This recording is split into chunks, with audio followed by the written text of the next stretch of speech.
કહેવાય છે કે સંબંધોમાં મજાક મસ્તી કરવી એ ક્યારેક જીવલેણ પણ સાબિત થતી હોય છે. નમસ્કાર મિત્રો, હું છું જયમીન જોશી. સ્વાગત છે આપનું જય બાદમાં. આજની વાર્તા એક ગામની અંદર ઉછળતા બે એવા મિત્રોની છે જેમના વચ્ચે ખૂબ પ્રેમ હતો. એક ગામની અંદર જગત અને ભગત નામના બે મિત્રો રહે. બંને વચ્ચે ખૂબ પ્રેમ. તેમની દોસ્તી એટલી બધી ગાઢી કે આસપાસના ગામમાં ચારે બાજુ તેમના વખાણ થાય. તેમની દોસ્તી, તેમની યારીની વાતો ચારેય ગામમાં થતી હતી. કેટલાક ગામમાં લોકો એવા પણ હતા કે તેમને ઈર્ષા કરતા. ઈર્ષાનો અર્થ એવો નહીં કે તેમને કોઈ નુકસાન પહોંચાડવું, પરંતુ તેમની મસ્તી મસ્કરી કરવાની તેમને ખૂબ મજા આવતી. તે મિત્રો બંને માટે ચિંતા કરે, ભાગે તે દેખવાની ખૂબ મજા આવતી.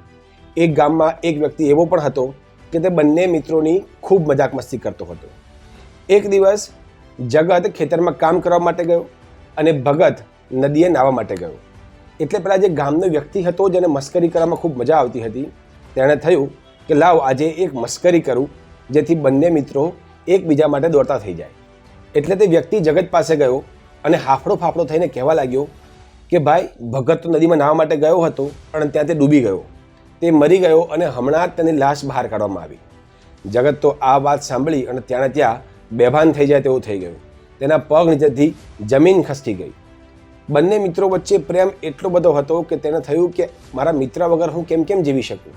અને એક ક્ષણનો પણ વિચાર કર્યા વગર તેને પોતાની પાસે પડેલું દાંતરડું લઈ અને પોતાના ગળામાં ફેરવી દીધું અને તે ત્યાં મૃત્યુ પામ્યો. પેલો ગામનો વ્યક્તિ જે મસ્કરી કરવા માટે ગયો હતો તેની આંખો ફાટી ગઈ. તેને થયું કે હું તો સામાન્ય મસ્તી કરવા માટે ગયો અને આણે પોતાનો જીવ લઈ લીધો. હું ગામમાં લોકોને શું કહીશ? મારાથી આટલો મોટો ગુનો થઈ ગયો. હું કેમ જીવીશ? આમ વિચારતા પોતાના ઉપર ગુસ્સો કરતા તે વ્યક્તિએ પણ આત્મહત્યા કરી લીધી. અને એક સામાન્ય હસી મજાક અને મસ્કરીમાં બે વ્યક્તિએ પોતાનો જીવ ગુમાવી લીધો. મિત્રો, વાર્તા ખૂબ નાની છે, પરંતુ કહેવાનું તાત્પર્ય છે કે જીવનની અંદર સંબંધોમાં ક્યારે પણ હસી મજાક કરવી નહીં. કેટલાક સંબંધો એટલા બધા નાજુક હોય છે, એટલા બધા સેન્સિટિવ હોય છે કે આપણી હસી મજાકથી એ સંબંધો વિખેરાઈ જતા હોય છે. ક્યારેક સંબંધોમાં તિરાડ પડી જતી હોય છે, ક્યારેક એકબીજા વચ્ચે દુશ્મની પણ બંધાઈ જતી હોય છે, તો ક્યારેક આ ઘટના પ્રમાણે જીવ પણ જતો હોય છે.